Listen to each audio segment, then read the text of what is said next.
Hello दोस्तों, आप सबका क्वांट कॉन्सेप्ट यूट्यूब चैनल पर स्वागत है। जैसा कि आप सब जानते हैं कि अगस्त में एसएससी के काफ़ी एग्ज़ाम्स लाइंड अप हैं। उसको ध्यान में रखते हुए मैं एक सीरीज़ स्टार्ट कर रहा हूं जिसमें मैं चैप्टर वाइज कुछ क्वेश्चन सॉल्व कराऊंगा और कुछ क्वेश्चंस के कुछ ऐसे कॉन्सेप्ट सिखाऊंगा जो कि एग्ज़ाम में काफ़ी हेल्पफुल होंगे। तो इसलिए इस वीडियो को लास्ट तक आप देखिएगा। ओके, पहला क्वेश्चन देखते हैं। इस क्वेश्चन में क्या कह रहा है। 7 की पावर 15, 7 की पावर 16 और 7 की पावर 17 ऐड हो रहे हैं। पूछ रहा है कि किससे डिवाइड होंगे ये। हम देखते हैं इसको ऐड करके। 15 + 7 की पावर 16, 7 की पावर 17। इसको करना क्या है, जो सबसे छोटी वाली पावर होगी उसको हमें कॉमन ले लेना है। हम कॉमन ले लेंगे तो कुछ रास्ता हमारा साफ हो जाएगा। वो 15, अगर हम ये कॉमन लेते हैं यहाँ बचेगा 1, यहाँ बचेगा 7, यहाँ बचेगा 7 की पावर 2 दैट इज़ 49। ध्यान से देखिए ये क्या है, 50 + 57, 7 की पावर 15 × 57। अब हम चेक करेंगे ऑप्शंस में तथा कौन सा ऑप्शन है जो कि इसको मैच कर इसको डिवाइड करता है। डिविजिबली पूछा है तो ये इसमें 3, 5, 2 और 4, इनमें से एक 3 जो है वो 57 में मौजूद है, क्योंकि ये जो होता है 19 × 3 होता है।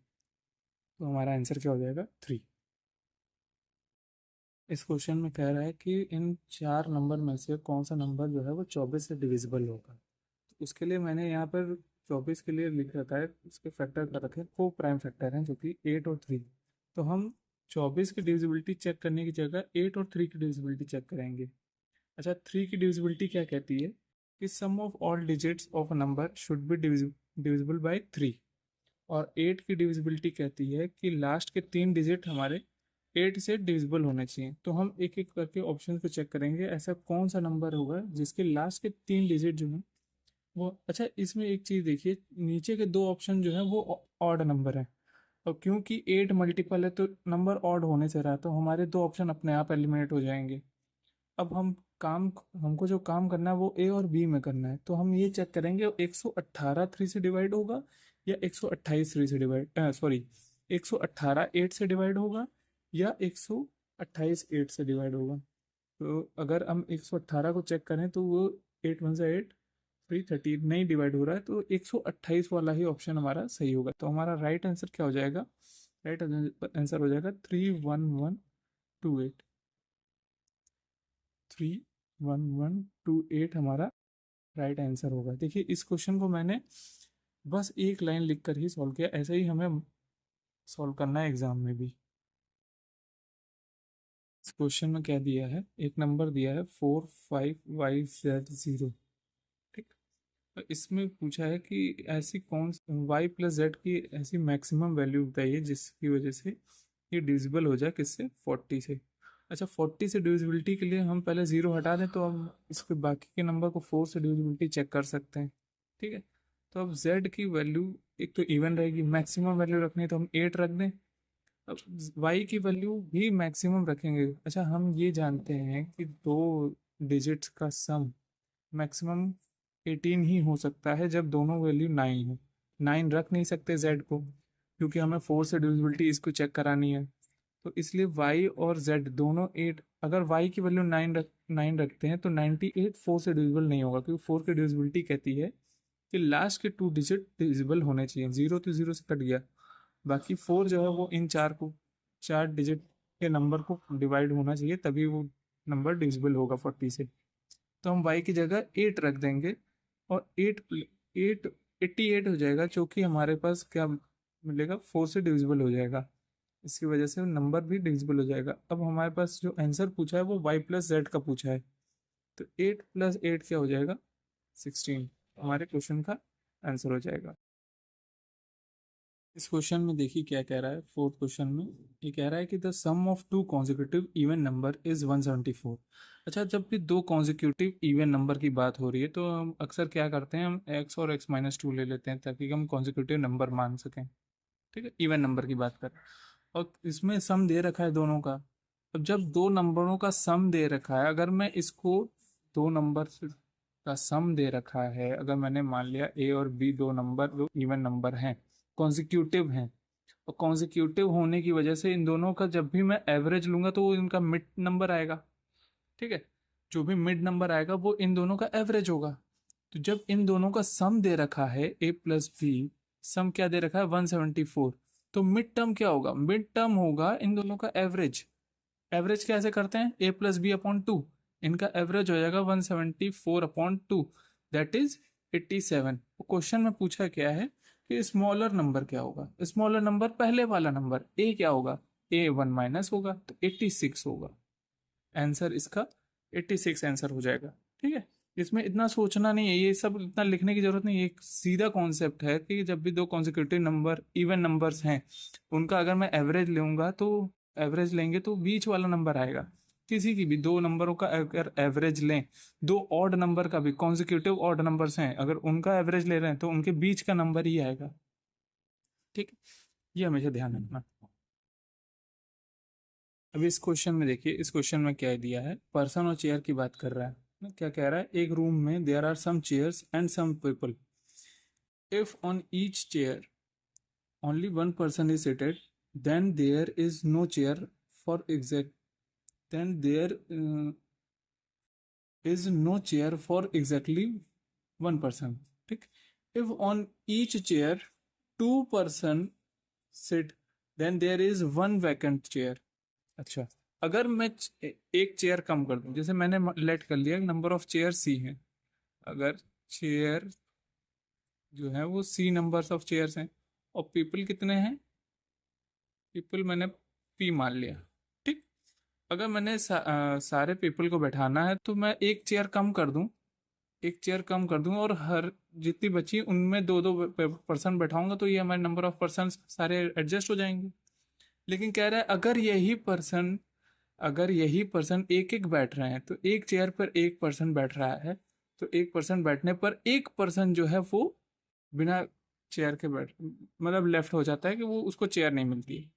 यही हमें सॉल्व करना है, पी को बी से हटाओ, इन दोनों को सॉल्व करो। ये है 2c-2 बराबर c+1, क्या हो जाएगा, c इधर चला जाएगा तो ये c हो गया, ये 3 इधर आ गया, c बराबर 3 और p बराबर हो जाएगा। इस क्वेश्चन में देखिए, इस क्वेश्चन में डिविजिबिलिटी ऑफ 6 पूछा है। अच्छा, 6 की डिविजिबिलिटी मैं बता दूं कि 6 की ऐसी कोई स्पेसिफिक डिविजिबिलिटी नहीं होती है, 2 और 3 की डिविजिबिलिटी से मिलकर बनी होती है। 6 जो है उसका को प्राइम फैक्टर जो होता है वो 2 × 3 होता है। 2 मतलब कोई एक ऐसा नंबर जो कि इवन नंबर हो और 3 से डिविजिबल हो, मतलब इवन नंबर होना चाहिए और उसके नंबर ऑफ जो सम ऑफ डिजिट्स हैं, जो डिजिट्स हैं उनका सम जो है वो 3 से मल्टीपल होना चाहिए, तो नंबर क्या हो जाएगा, 6 से डिविजिबल हो जाएगा। अब हमारे पास जो 4 ऑप्शन दिए हैं, हम सबसे पहले उसमें ये नोटिस करेंगे कि बी और डी जो नंबर है ये ऑड नंबर है, तो ये तो 6 के डिविजिबल होने से रहे, मतलब 6 का डिविजिबल होने का सबसे पहला मतलब तो यही है कि वो इवन नंबर होना चाहिए, इवन नंबर नहीं है। अब हमारा काम बहुत ज़्यादा से ज़्यादा 50% जो है वो काम ईजी हो चुका है। अब हम ए और सी पे फोकस करेंगे।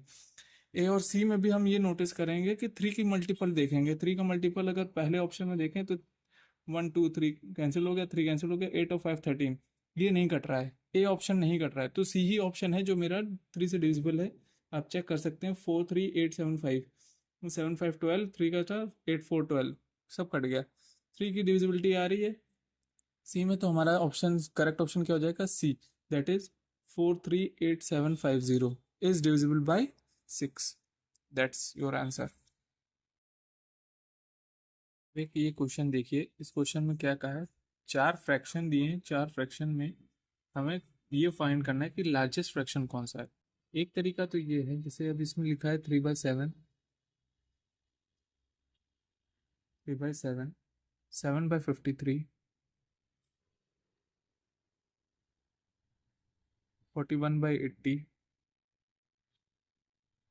29/79।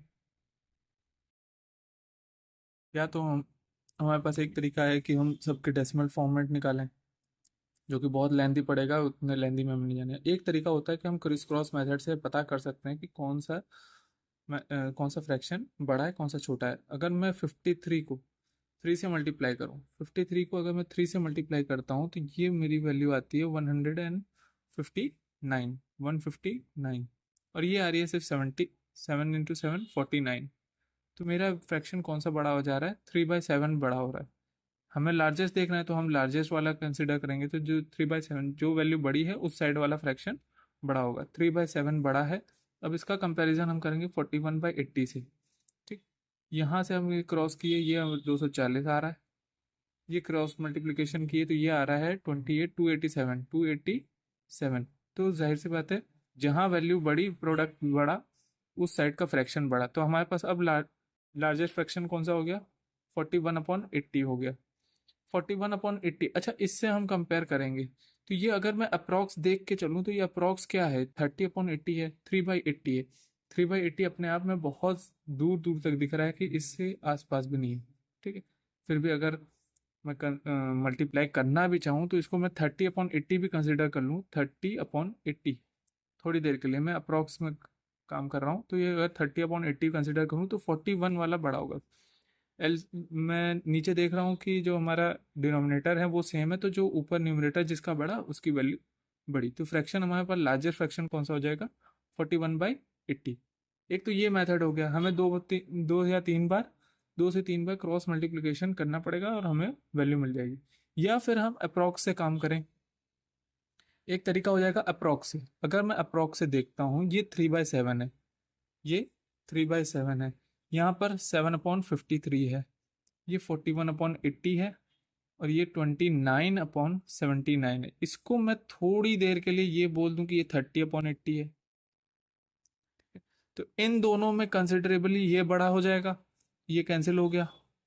दूसरी चीज ये देखिए, अगर यहाँ पे 50 होता तो ये लमसम जाता आपका 14%। 14%, यहाँ अगर ये 40 होता तो 50%, ये छोटा पड़ गया, ये भी कैंसिल हो गया।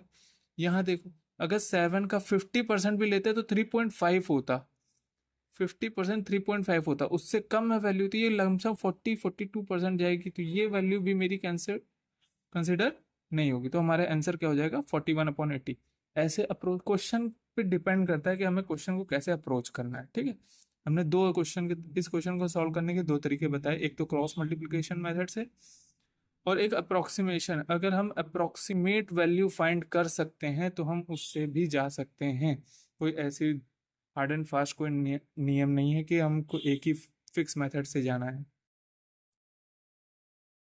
अगला क्वेश्चन ये देखिएगा, इस क्वेश्चन में क्या कह रहा है कि on dividing a number by 55 we get 28 as the remainder. On dividing the same number by 11 what is the remainder. अच्छा, एक नंबर है उसको इन्होंने 55 से अगर डिवाइड किया तो रिमाइंडर क्या मिल रहा है। अगर मैं किसी नंबर को 55 से डिवाइड करूंगा तो मेरा डिवाइजर क्या है, 55। डिवाइडर 55 है, कुछ क्वोशिएंट हुआ होगा अगर डिवाइड किया है तो। और रिमाइंडर क्या बच रहा है, रिमाइंडर बच रहा है 28। क्या यही हमारा डिवीजन थ्योरम कहता है, डिविडेंड डिवाइज डिविडेंड बराबर होता है divisor into quotient plus remainder. अच्छा, ध्यान से देखिए, जो डिवाइजर है 55, ये आपके 11 का मल्टीपल है। नीचे जो 11 दूसरा उन्होंने क्या है कि जो दूसरा डिवाइजर है वो 11 है।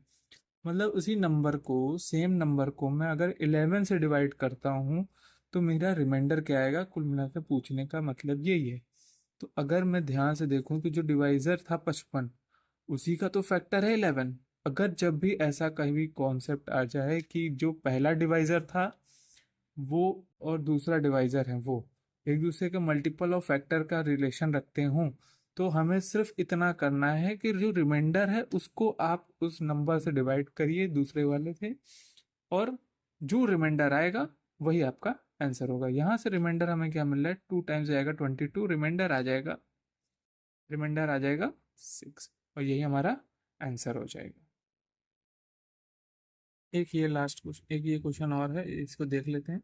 ये क्या कह रहा है, ये कह रहा है 19 की पावर 200 को अगर मैं 20 से डिवाइड करूं तो रिमाइंडर क्या बचेगा। तो इसमें सिंपल हमें बस 19 को इस तरीके से ब्रेक करना है कि 20 बन जाए।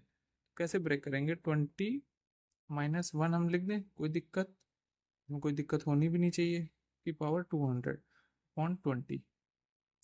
ठीक है, 20। तो ध्यान से देखिए, 20 अगर रिमाइंडर ही हमें चाहिए, रिमाइंडर हमें चाहिए तो रिमाइंडर तो हमें ऐसे ही मिल जाएगा, 20 से 20 ये तो फुल्ली डिविजिबल हो जाएगा। जो बीच में जो भी इसके टर्म्स बनेंगे उसमें 20 रहेगा, तो मतलब अगर हम इसको एक्सपेंड करते हैं तो जो भी टर्म आएगा वो 20 का मल्टीपल होगा, तो इसकी वजह से वहां से हमें रिमाइंडर 0 मिलेगा। लेकिन एक टर्म एक ऐसा रहेगा जो कि -1 की पावर 200 होगा, वहां से मुझे 20 रिमाइंडर नहीं मिलेगा, सॉरी 0 रिमाइंडर नहीं मिलेगा। तो यहाँ से हमें रिमाइंडर क्या मिल जाएगा, रिमाइंडर मिल जाएगा माइनस की पावर इवन है, अगर इवन है तो ये 1 होगा, तो रिमाइंडर क्या मिल जाएगा, रिमाइंडर 1 हो जाएगा। यही हमारा आंसर हो जाएगा। Thank you. कैसी लगी आप सबको वीडियो, इसको लाइक करिएगा, शेयर करिएगा और चैनल को सब्सक्राइब जरूर करके जाइएगा। Okay, thank you.